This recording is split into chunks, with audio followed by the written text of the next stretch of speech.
Welcome back to Inner Warmup, where your inner work begins. My name is Taylor Elise Morrison, creator of Inner Workout, and you, as always, are our expert guest. Thanks for being here. This episode is a little bit different because it's the end of the month.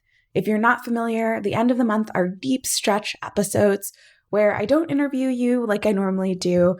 Instead, I pull up a chair and share what self-care and inner work has been looking like for me lately. We spent this month exploring love, talking about the types of love, the ways that we prefer to give and receive love. And I thought it would be a really apt way to end this month to talk about the intersection of love and honesty, which is honestly, no pun intended, something new that I've been exploring. And I want to kick off the conversation with this quote by Bell Hooks that really struck me. Choosing to be honest is the first step in the process of love. There is no practitioner of love who deceives. Once the choice has been made to be honest, then the next step on love's path is communication. And it makes sense that love and honesty dovetail together. And yet, I never quite thought of them as working together in this way. And I appreciate the way that Belle lays it out, where we want to get to the love. We all say that all we need is love. Love is what we want. Love is what makes the world go round. Love is what creates possibilities for better futures. Belle says, that's great. But first we have to be honest. And then we have to communicate what comes up from the honesty. And then from there, that's how we get to the love. And I've been thinking about this a lot. What does it look like for me to be honest with myself? What does it look like for me to be honest with others? And then how do I communicate what comes up with that honesty? And I'll start with being honest with myself. And this is relatively new. I have spent several months, maybe a year at this point, feeling like there were parts of the business and our business model that didn't feel quite right, but they felt like what I was supposed to do. And I felt like maybe I was missing something or I was doing something wrong. And so I just allowed myself to go down a certain path. And it wasn't bad by any means, but I wasn't being honest with myself. An honest conversation with myself would have said, hey, you're actually way more excited about this part over here. What would it look like to explore that? Oh, you're nervous about that? What are you afraid is going to happen if you pursue it? And you can see even with that moment of, this is what it is, and being honest with myself, it naturally lends itself to me having this inner dialogue, this conversation, because that's what I've cultivated. Thankfully, I've cultivated this relationship with myself where once I get the conversation started, I know where to take it. And so I had a conversation with Paris, shout out to Paris, our content lead today, the day I'm recording this actually, and just said like, here's kind of what I see. Here's where I'm going. Here's what I'm afraid of. And she was totally on board and excited about it. So that was another interesting thing too. I was so afraid to be honest with myself. I started communicating with myself. And then it was almost like, okay, now I got to be honest with someone else and communicate with them.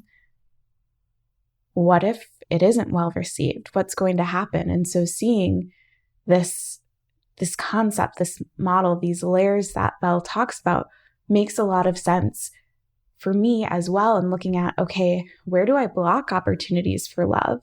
Because if I can't be honest with myself, I can't love myself well. If I can't communicate with myself, I can't love myself well.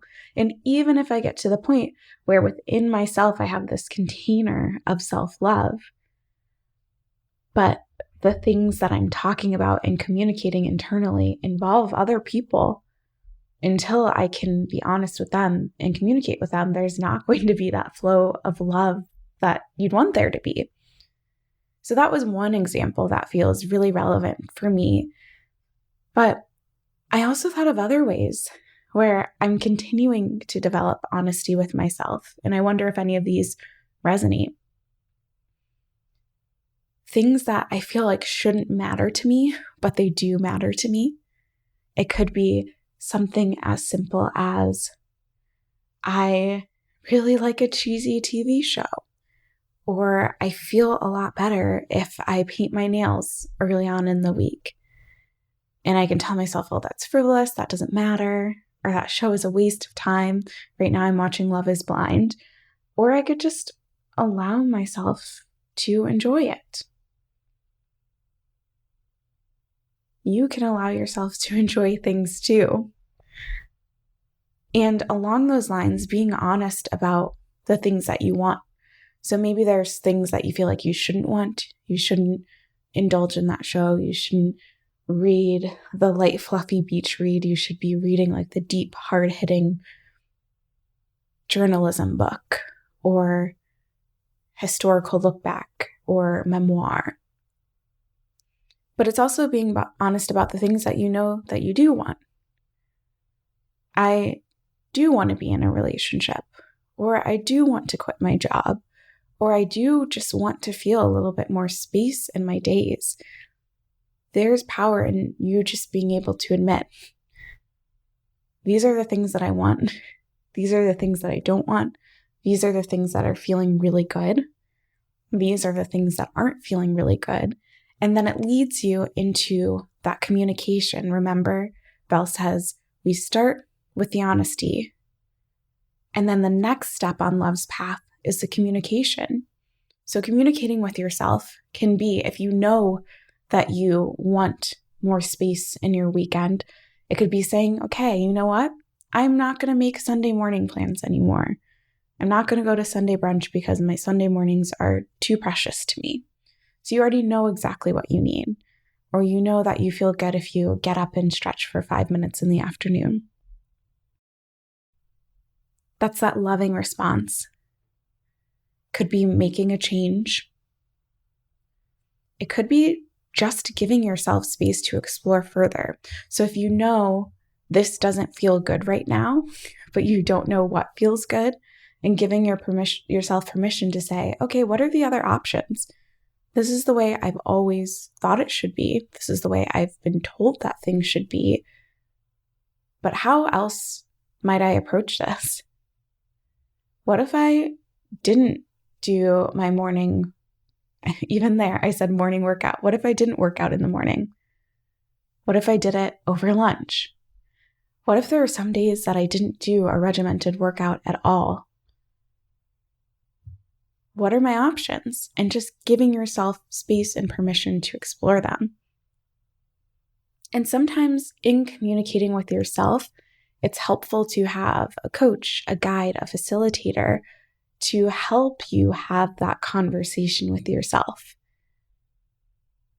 To hold a mirror and to move it around to show you blind spots. Hey, I noticed that you've mentioned this a few times. Why is that important to you? I've had this happen to me recently, where there were certain phrases or fears that continued to come up that I didn't realize I've said often. And then when someone asked me, I realized, I guess that is important to me. Or I guess I've been told that that's important, so I'm just regurgitating it without me even thinking about it. So you have the honesty, those moments where you realize, okay, here's what I want. Here's what I need. And then you can act right away. You can give yourself time to explore, or you can get help from someone else to support you in that exploration process. And then we get to externalize a little bit further, like being honest with others and communicating with others. For me recently, this happened. I was on a trip with my husband, and I'm an introvert, and I could just feel when my introvert battery ran out and our flight was really delayed. And I just told him, like, this is what's happening. And I wish I could say in the beginning, I told him exactly what I needed. Thankfully, he's a really good partner and was able to help me verbalize what I needed, which was first some words of affirmation because, hey, that's my love language. And then second, just some space where I could read Here Comes Love is Blind again, but watch some Love is Blind and just recharge a little bit. And that's love in action. It's also, you heard, it took work, it took intentionality on both of our parts. What I find in being honest with others, and this goes back to me growing up in the church, there's this verse about speaking the truth in love. And it's that balance of being really clear and stating what you want and what you need, how you're feeling, and also not using it as an excuse to be rude. So being honest isn't about just being blunt and quote unquote telling it like it is without regard to the person on the other end of the conversation, but it's also not being so circuitous as you're talking that the person can't understand what it is that you mean. What is the action that they're supposed to take? What are they supposed to get out of the conversation?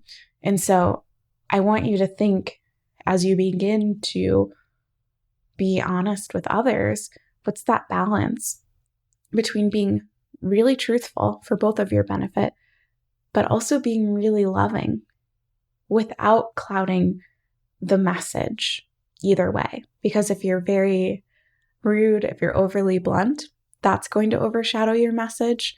And if you pad it with so much flowery language, that's also going to cloud your message and make it hard for either party to love well. So that's what's been on my mind lately. I've been trying to be really, really honest with myself. I even just started a Pinterest board that's just called I Like. And it's things that I like, that I think are beautiful, that I might want in my home or that I want to inspire me, regardless of whether it's really out there, whether other people will think it's fashionable or cool, but just me being honest about what my tastes are. That's the step that I'm taking right now for honesty. I want you to think about for you. When it comes to loving yourself, when it comes to loving others, how can you be more honest? How can you create space for you to tell the truth to yourself and to tell the truth to others? I think I'll leave it there for today. I hope this sparks some good reflection. And if you've got anything that comes to mind, feel free to send us a DM at Inner Workout, or you can send a DM to me at Taylor Elise Morrison. Thanks for listening and take care.